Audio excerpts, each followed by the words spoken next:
यार आज हम एक्सेल में बनाने वाले हैं खुद का सीआरएम। इस वीडियो में हम पूरी तरह से जानेंगे सीआरएम होता क्या है और इसको एक्सेल में कैसे बना सकते हैं, मतलब अच्छी तरह से जान लेंगे। ठीक है, तो चलते हैं आगे, देखते हैं क्या है making your own CRM for your company in Excel. यार सीआरएम का पूरा नाम है सीआरएम का पूरा नाम है कस्टमर रिलेशनशिप मैनेजमेंट। देखते हैं सिनेरियो क्या है। आप एक कंपनी के लीडर हो और आपको सीआरएम बनाना है एमएस एक्सेल में, ताकि आप रिलेशनशिप मैनेज कर पाओ अपने कस्टमर के साथ, और सीआरएम बनाकर एक्सेल में और आप अपने कंपनी के अलग अलग एम्प्लॉय को एक्सेस दे पाओ। यानी जो आपका कस्टमर है वो तो एक ही है, उनकी डिटेल्स तो सबके पास होनी चाहिए। तो आप एक सीआरएम बनाओ, एक एक्सेल पे डेटाबेस बनाओ जो कि सारे आपके एम्प्लॉय हर अलग अलग डिपार्टमेंट यूज कर पाएँ।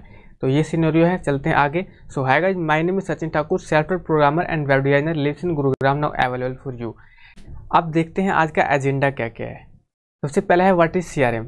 हम सबसे पहले देखेंगे सीआरएम होता क्या है, उसके बाद फीचर्स ऑफ सीआरएम, सीआरएम के फीचर्स क्या क्या हैं, फिर देखेंगे ये सीआरएम एक्सेल में बनाएंगे, मतलब सीआरएम को कैसे बनाते हैं एक्सेल में।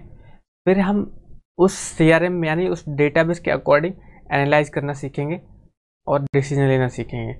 तो देखते हैं इस बेनिफिट ऑफ दिस वर्कशॉप, इस वर्कशॉप के बेनिफिट्स क्या क्या हैं। सबसे पहले तो आपको पूरी तरह से समझ में आ जाएगा ये सीआरएम होता क्या है, कस्टमर रिलेशनशिप मैनेजमेंट होता क्या है और कैसे करते हैं। उसके बाद आप एनालाइज करना सीख जाओगे डेटा को, और जो डिसीजन ले सकते हैं हम एनालाइज करके वो सीख जाओगे। यानी आप जो पुराना डेटा हमारे पास उसको एनालाइज करके नया डिसीजन लेना सीख जाओगे। और इसमें कुछ प्रैक्टिकल एप्लीकेशन होगा एक्सेल के, यानी एक्सेल को कैसे अप्लाई किया जाता है बिजनेस में या फिर ऑफिस में, वो सीख पाओगे।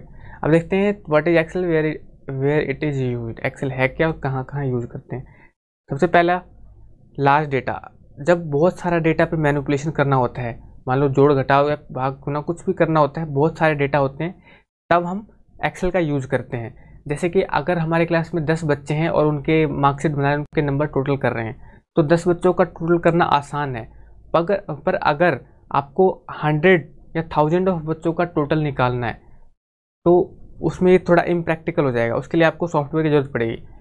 अब मान लो आप सॉफ्टवेयर नहीं बनवा सकते हैं, तो ये एक्सेल एक ऐसा सॉफ्टवेयर है जिसमें आप उन सबका डेटा एंटर करके एक फार्मूले के थ्रू बहुत लार्ज अमाउंट में मैनिपुलेशन कर सकते हो। दूसरा है ऑटोमेट टास्क। आप टास्क को ऑटोमेट कर सकते हो। मान लो पिछला वाला एग्जांपल लेते हैं, आपने स्टूडेंट्स के टोटल नंबर निकाल लिए, अब आपको उन सब का क्या बोलते हैं मार्कशीट बनाना है। तो मार्कशीट को अलग से प्रिंट करने के लिए वो सारे डेटा को अलग अलग बार बार अगर हम लिखेंगे मार्कशीट पे तो बहुत ज़्यादा टाइम लग जाएगा। तो इस चीज़ को हम एक्सेल में ऑटोमेट कर सकते हैं, मतलब सिर्फ एक क्लिक करें और जो मार्कशीट है वो प्रिंट हो जाए सबका एक बार में। तो बहुत सारे ऐसे ही बहुत सारे काम ऑटोमेट हो सकते हैं एक्सेल में, उसकी बहुत ज़्यादा रेंज है। उसके बाद है विजुअलाइज डेटा, यानी आपके पास जो डेटा है उसको विजुअलाइज करके देख सकते हो। इसमें एक कंडीशनल फॉर्मेटिंग की वजह से जो एक्सेल पॉपुलर है, उसमें कंडीशंस के ऊपर अपने आप कलरफुल हो जाते हैं सेल्स। जैसे कि आप चाहते हो जो फेल है वो दिख जाए मेरे को, तो जो बच्चे फेल हैं उनके नाम अपने आप कलरफुल हो जाएंगे। ऐसे इसमें कुछ फंक्शंस हैं। और आप ग्राफ बना सकते हो सारे डेटा का, बहुत ही ढेर सारे, मतलब बहुत ही रेंज में ग्राफ होते हैं एक्सेल में, जिनमें से आप कोई सा भी ग्राफ बना के एनालाइज कर सकते हो, रीड कर सकते हो। उसके बाद है एनालाइज डेटा।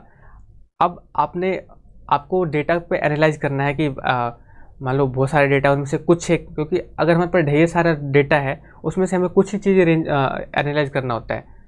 ठीक है, जैसे मार्कशीट का एग्जांपल लेके चलते हैं, तो उसमें से जो बच्चे फेल हुए हैं उनको अलग एनालाइज कैसे करें, या फिर जो जिन बच्चों के मैथ्स में नंबर कम है उनको अलग एनालाइज कैसे करें। अगर एक ही सीट पे करेंगे तो उस सीट पे तो बहुत सारा डेटा है, तो थोड़ा सा कॉम्प्लिकेटेड हो जाएगा वो। तो ये भी कर सकते हैं हम एक्सेल के थ्रू, और जिस फंक्शन के थ्रू ये करते हैं उसका नाम है पिवट टेबल। आगे चलते हैं, अब देखते हैं सीआरएम क्या होता है। मैंने पहले बताया था सीआरएम का पूरा नाम है कस्टमर रिलेशनशिप मैनेजमेंट। अब ये थोड़ा पढ़ लेते हैं। Customer relationship management is an approach to managing a company's interaction with current and potential customer. यानी आपके जो पोटेंशियल कस्टमर है, जो आपके कस्टमर जो आपका प्रोडक्ट खरीद सकते हैं, उनके साथ आपको एक रिलेशनशिप मैनेज करना पड़ता है।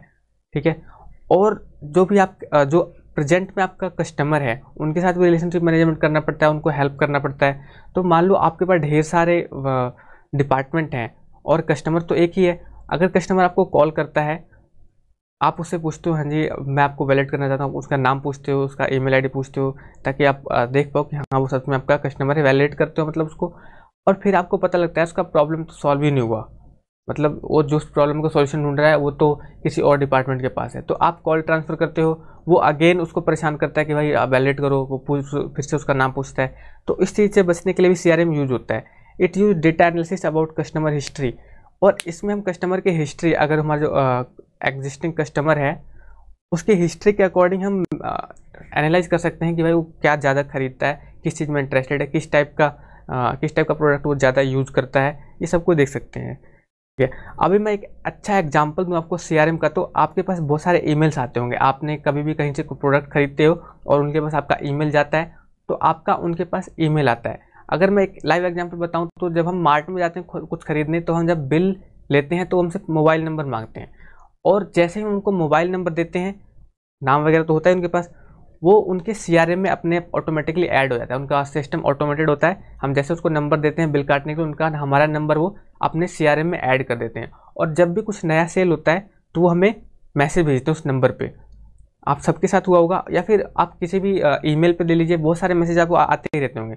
तो वो यूँ तो नहीं है कि आपको मतलब फोकस करके कि हाँ इस बंदे को मैनुअली मैसेज सेंड करते होंगे, तो वो CRM का ही यूज़ करते हैं, कस्टमर रिलेशनशिप मैनेजमेंट सॉफ्टवेयर का यूज़ करते हैं, जिसके थ्रू वो एक बार में पोटेंशियल कस्टमर्स को जो अपने ऑफर्स हैं या फिर जो भी उनके कम्युनिकेट कर पाते हैं।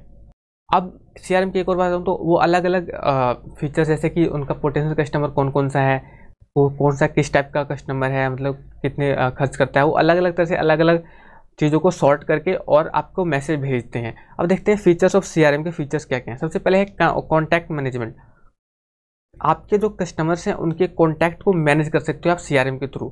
ठीक है, मतलब अगर उनके कॉन्टैक्ट को मैनेज करने जाओगे कॉपी किताब पे तो बहुत ही पेचीदा हो जाएगा। इंट्रैक्शन ट्रैकिंग, आप उससे कैसे इंटरेक्ट कर रहे हो उसको ट्रैक कर सकते हो। मतलब टेली मार्केटिंग का एग्जांपल लेके चलो, तो आपने उसको आज कॉल किया और उसने कहा कि ठीक है आप मुझे कल कॉल करना, तो आप CRM में एंटर कर दोगे कि उसने जो नेक्स्ट एक्शन उसको कॉल करना है और कल करना है। तो हम इंटरेक्शन किस तरह से कर रहे हैं अपने कस्टमर्स के साथ, उन सब का डेटा रख सकते हैं CRM में। उसके बाद है लीड मैनेजमेंट। लीड क्या होता है? जो पोटेंशियल कस्टमर होता है जिसने हमारा प्रोडक्ट खरीदा नहीं है, जो हमारा कस्टमर भी नहीं है, लेकिन वो इंटरेस्टेड है हमारे प्रोडक्ट में। ठीक है, कई बार आप कुछ डाउनलोड करते हो तो आपका ईमेल मांगते हैं कि आप अपना ईमेल दे दो, हम आपको ये डाउनलोड करने दें। तो वो ईमेल उनके लिए एक लीड होता है, तो वो लीड को मैनेज कर सकते हैं। मतलब आपके पास ढेर सारे लीड आए जो आपके कस्टमर तो नहीं है, लेकिन आपके पोटेंशियल कस्टमर हैं। जो हमारे पोटेंशियल कस्टमर्स होते हैं उन्हीं को ही लीड कहा जाता है। उसको हम मैनेज कर सकते हैं अच्छी तरह से। मतलब किस टाइप का किसने कौन सा कैसा कस्टमर है, उसको उस टाइप के ऑफर हम दिखा सकते हैं पोटेंशियल कस्टमर को, जिसको कहते हैं लीड मैनेजमेंट। उसके बाद है फोरकास्टिंग, रिपोर्टिंग और एनालिटिक्स। फोरकास्टिंग मतलब जैसे वेदर फोरकास्टिंग होता है, मतलब मौसम की जानकारी पहले ही दे देना, वैसे ही हम प्रेडिक्ट कर सकते हैं अपने CRM के थ्रू कि हाँ ये बंदा है, इसकी हिस्ट्री देख सकते हैं कि ये इस टाइप के प्रोडक्ट खरीदता है, तो हो सकता है आगे भी इस टाइप के प्रोडक्ट खरीदे। तो हम फोरकास्ट करके ये उसको हम उसी टाइप के प्रोडक्ट दिखा सकते हैं। रिपोर्टिंग, हम रिपोर्ट कर सकते हैं, जैसे हमारा जो बॉस है किस टाइप का, किसने कितना माल खरीदा, उन सबका एक बहुत ही इजीली तरीके से रिपोर्ट बना सकते हैं और बहुत कुछ एनालाइज कर सकते हैं कि हमारा कितना जो रेवेन्यू हो किस टाइप के कस्टमर से आ रहे हैं, हमें किस टाइप के कस्टमर पे फोकस करना चाहिए, वो सब कुछ एनालाइज कर सकते हैं। और कॉल मैनेजमेंट, मैंने पहले बताया था, टेली मार्केटिंग एग्जांपल दिया था। कॉल मैनेजमेंट, हमने उसको कॉल किया, जैसे कि जो हमारा CRM है उसमें से हमने देखा इस बंदे को कॉल करना है, उसको हमने कॉल किया। ठीक है, अब उसने कॉल नहीं उठाया तो हम लिख देंगे कि उसमें लिख देंगे कि इसने कॉल नहीं उठाया है, इसको कल कॉल करना है। ठीक है, इससे क्या होगा कि अगर मान लो कल कोई और आपकी जगह कोई और दूसरा आया कॉल करने वाला, तो वो CRM में देख लेगा कि इसको कल किसी ने कॉल किया था और आज मुझे दोबारा कॉल करना है। तो कॉल मैनेजमेंट भी कर सकते हैं हम CRM के थ्रू। तो हमें कुछ इस टाइप का CRM बनाना है, तो चलिए हम सबसे पहले एक्सेल खोल लेते हैं। मैं एक्सेल 2007 यूज़ कर रहा हूँ, आप चाहे तो कोई सा भी यूज़ कर सकते हैं, और इसके जो लेटेस्ट वर्जन है उसमें इससे ज़्यादा ही फंक्शन होंगे, इससे कम तो नहीं होंगे। तो एटलीस्ट जो मैं इसमें कर पाऊँगा आप उससे ज़्यादा ही कर सकते हो उन सब चीज़ों में। सबसे पहले तो हमें कंपनी का नाम लिखना है, आप चाहो तो लिख सकते हो, नहीं तो आप रहने दीजिए, कोई दिक्कत नहीं है।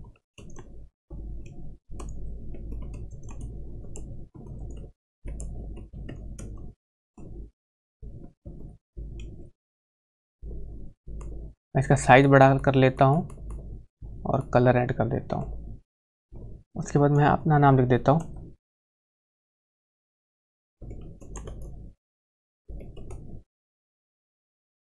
इसको भी बोल्ड कर देता हूँ और मैं इसको भी बोल्ड कर देता हूँ। ये लिख दिया। अब यहाँ से बनाना शुरू करते हैं, यहाँ से बनाना शुरू करते हैं 4th नंबर से। सबसे पहले नेम है तो लिख देंगे नेम। नेम के बाद क्या है, कंपनी, वर्क फंक्शन और फ़ोन। नेम के बाद company, work function, phone number, email और क्या है, एस्टिमेटेड सेल्स, यानी कितना हमने उसको एस्टिमेट हम करते हैं, वो कितना किस लायक का है, वो कितना प्रोडक्ट खरीदेगा हमारा, ये है estimated sales. Last contact,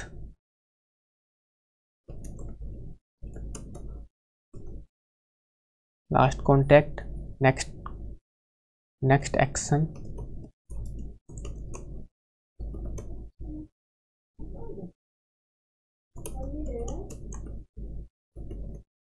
next action के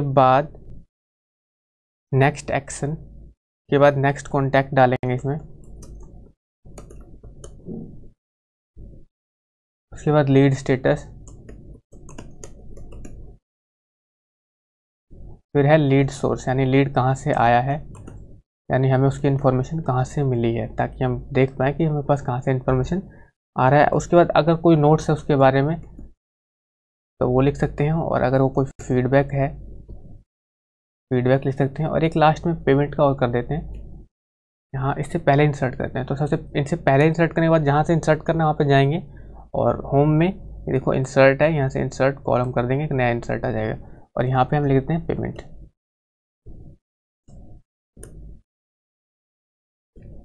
ठीक है, अब मैं इन सबको थोड़ा बड़ा कर लेता हूँ और बोल्ड कर देता हूँ।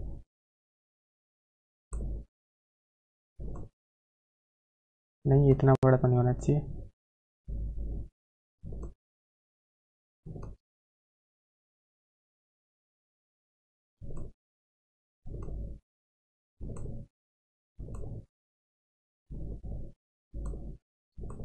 इन सबको मैंने सही से फिट कर लिया है।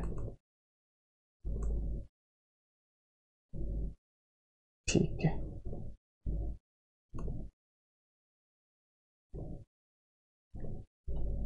अब ये डिटेल्स हैं तो मैं इसको डिटेल्स लिख देता हूँ।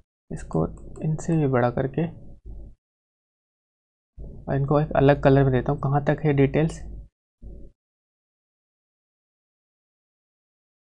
यहाँ तक है, यहाँ तक है डिटेल्स। तो हम इसको एक अलग कलर देते हैं, शेडो का दे देते हैं इस टाइप का। ठीक है, थोड़ा सा डार्क कर देते हैं इसको, है ना, और ये वाला कलर वाइट कर देते हैं। उसके बाद ये क्या है, फनल कह दो या फिर फनल कह लो, या फिर मैं इसको फनल कहता हूँ।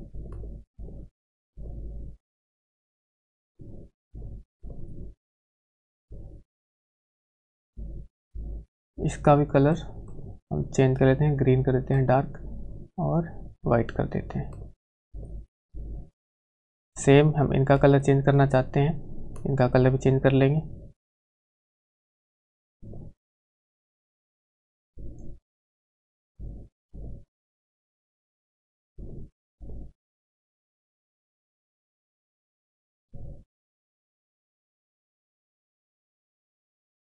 अब मैं इसमें डेटा एंट्री कर लेता हूँ।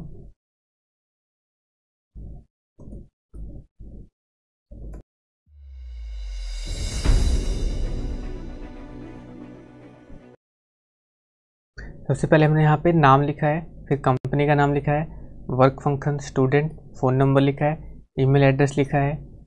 इस ईमेल एड्रेस को मैं बढ़ा देता हूँ। एस्टिमेटेड सेल्स यानी वो कितने तक का सेल कर सकता है। उसके बाद नेक्स्ट एक्शन क्या है, कॉल करना है, सेल करना है। लीड स्टेटस में हम बनाएंगे लिस्ट टाइप। सबसे पहले जाएंगे हम शीट 3 में, और यहाँ पे हम लीड स्टेटस बनाते हैं।